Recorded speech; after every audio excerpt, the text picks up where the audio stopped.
Welcome to మీ TV news. నర్సారెడ్డిని పరామర్శించే నైతిక హక్కు బీజేపీ నాయకులకు లేదు. తమ స్థాయికి మించి మాట్లాడుతున్న బీజేపీ నాయకులు మీకు దమ్ముంటే మీ ఎంపీని గజ్వేల్ తిప్పండి, ప్రజా సమస్యల పరిష్కారానికి కృషి చేయండి. Gajwel market committee vice chairman Sardar Khan ను విమర్శించారు. గజ్వేల్ మాజీ ఎమ్మెల్యే నర్సారెడ్డి మీద అవాకులు చెవాకులు చేస్తే సహించేది లేదని Gajwel market committee vice chairman Sardar Khan అన్నారు. గజ్వేల్లో కాంగ్రెస్ నాయకులతో కలిసి Gajwel market committee vice chairman Sardar Khan మాట్లాడుతూ ప్రజలకు అందుబాటులో ఉంటూ ప్రజల్లో మంచి గుర్తింపు తెచ్చుకున్న గజ్వేల్ మాజీ ఎమ్మెల్యే నర్సారెడ్డిని విమర్శించే నైతిక హక్కు బీజేపీ నాయకులకు లేదని, మళ్లీ నర్సారెడ్డి మీద విమర్శలు చేస్తే ఊరుకునేది లేదని హెచ్చరించారు.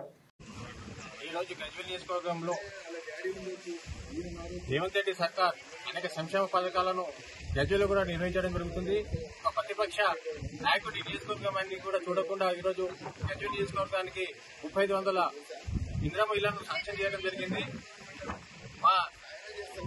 మా ప్రజలు ఓటు వేసి గెలిపించిన ఎమ్మెల్యే ఆచూకీ లేకపోతే కాంగ్రెస్ పార్టీ ఇన్ఛార్జ్ గా ఉన్నటువంటి మా నాయకుడు నరసన్న గారు ప్రజా సమస్యలపై పోరాటం చేస్తూ ప్రజలతో మమేకమవుతూ ప్రజల కోసం పనిచేస్తుంటే ఈరోజు పనికి మాలిన ప్రతిపక్షాలు లేదంటే వాళ్ళ నాయకుడు రోడ్డుకి రాడు, ఆ ఎంపీ కనబడాడు, ఎమ్మెల్యే కనబడాడు, ప్రజలలో తిరుగుతున్నటువంటి నర్సారెడ్డి గారిని ఏదో అవాకులు చెవాకులు పెళ్లుతూ తమ పైశాచిక ఆనందాన్ని పొందుతున్నారు.